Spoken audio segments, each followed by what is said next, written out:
Long ago, if memory serves me, my whole life was a banquet where everyone's heart was open, where all the wine flowed. And one evening, I pulled beauty down on my knees, and I found her bitter, and I hurt her. I took arms against justice. I ran away, O witches, O misery, O hate, confide my treasure unto you. Expelled from my mind all human hope, and every form of joy, I strangled it. I pounced on it like a stealthy wild animal.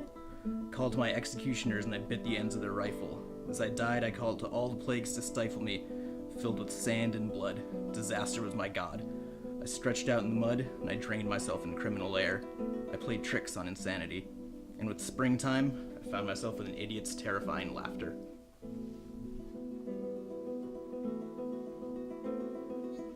I was at the University of Illinois, and I was doing very poorly, like not showing up to classes,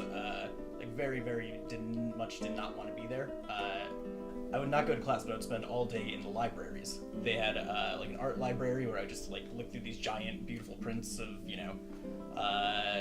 Basquiat or the Expressionists, whoever I was into at that age. And then I would also go to like the literature library and I spent a lot of time looking through poetry, which I never liked when I was a teenager, but at that age I was like starting to get into.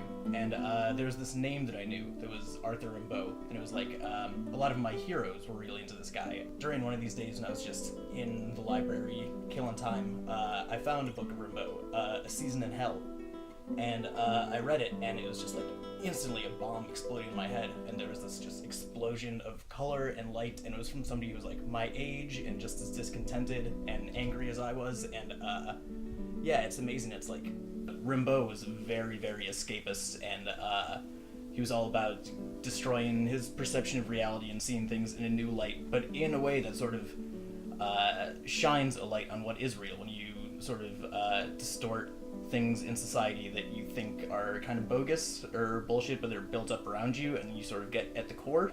I feel like the best books are the ones you can keep on going back to. Like, if you can read a book once or watch a movie once and you understand it, it's like, what's the point of even looking at it for the first time? The art that I like is stuff that like lingers with you and that you have to sit and think about and figure it out. And it should change as you change.